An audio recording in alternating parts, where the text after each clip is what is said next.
Hello guys, আসসালামু আলাইকুম। ওই যে মানুষ একটা কথা বলে না যে কেউ দুধ বেচে মদ কেনে, কেউ মদ বেচে দুধ কেনে। তা আমি আজকে কী বেচে কী কিনছি সেটাই আপনাদের দেখাচ্ছি। মানে আমি ইউজ করতাম হচ্ছে Vivo X200 Pro Chinese version, 16 GB 512 GB যেটা। তো আমি ওইটা বিক্রি করে দিছি। বিক্রি করে দেওয়ার পিছনে হচ্ছে দুইটা কারণ ছিল। দুইটা কারণের একটা হচ্ছে ফোনটায় নোটিফিকেশন ইস্যু ছিল অনেক, মানে সোশ্যাল মিডিয়ার কোনো নোটিফিকেশন আসতো না।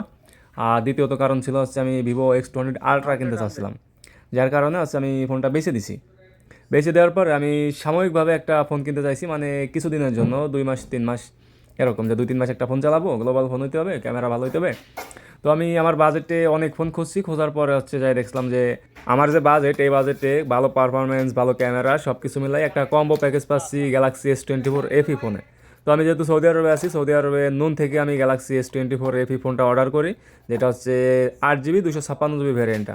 কিন্তু এইটা কেনার পরে আমি যত সমস্যায় পড়ছি ভাই, আমার লাইফে আমি এত সমস্যায় কোনো ফোন কিনে আমি পড়ি নাই। আর এই ফোনটা আমি চালাচ্ছি বিগত প্রায় 3 মাস ধরে, আর এই ফোনটা আনবক্সিং করছিও 3 মাস আগে, কিন্তু এখন আপলোড করতেছি, আজকে ভয়েস ওভার করতেছি হচ্ছে অক্টোবর মাসের 27 তারিখে। আর এটা ছিল হচ্ছে 8 GB 256 GB variant, silver colour, middle east version, এবং এর প্রাইস ছিল হচ্ছে 1800 রিয়াল সামথিং, এবং এর সাথে 129 রিয়াল দিয়ে আলাদা করে একটা চার্জার কিনতে হয়েছিল, কারণ স্যামসাংয়ের সাথে কোনো চার্জার থাকে না।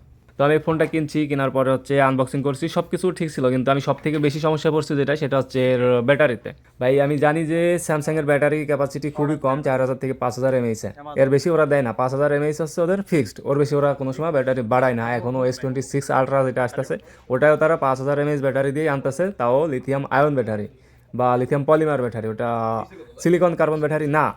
আর আমার যে ফোনটা, আমার এই ফোনটা হচ্ছে 4700 mAh ব্যাটারি।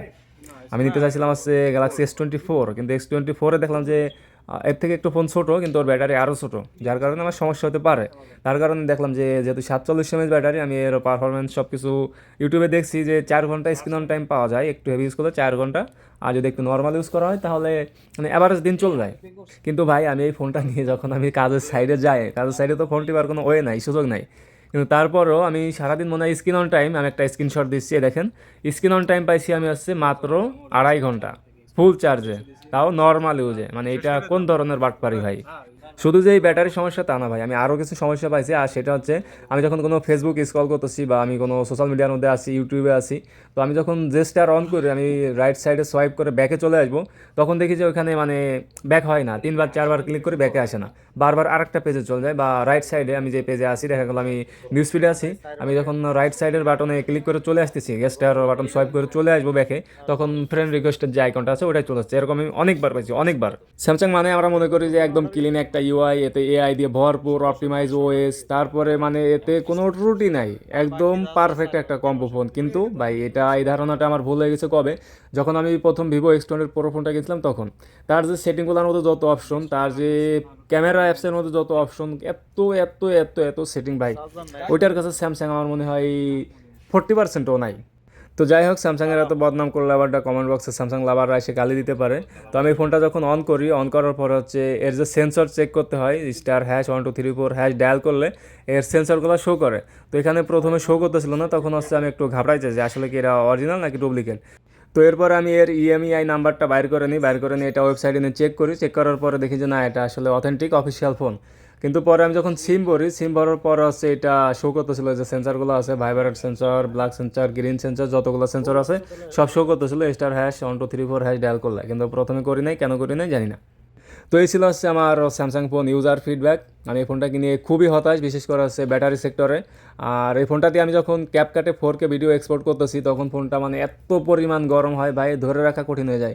মানে এটা তো মেটাল বডি প্লাস হচ্ছে গ্লাস ব্যাক, গ্লাস ফ্রন্ট, এত পরিমাণ হিট হয় ভাই এই ফোনটা যখন আমি কোনো ফাইল এক্সপোর্ট করি ক্যাপকাট থেকে, 4K 60 fps বা 30 fps, যাই হোক 4K ভিডিও এক্সপোর্ট করতে গেলে অনেক সময় নেয়, অনেক সময় নেয়। যদি আমি 5 মিনিটের একটা ফাইল এক্সপোর্ট করি 1 GB বা 1.5 GB, এটা প্রায় 20 থেকে 25 মিনিট সময় নিয়ে নেয়, এত সময় নেয়, আর এত পরিমাণ হিট হয় যেটা হচ্ছে বলার বাইরে।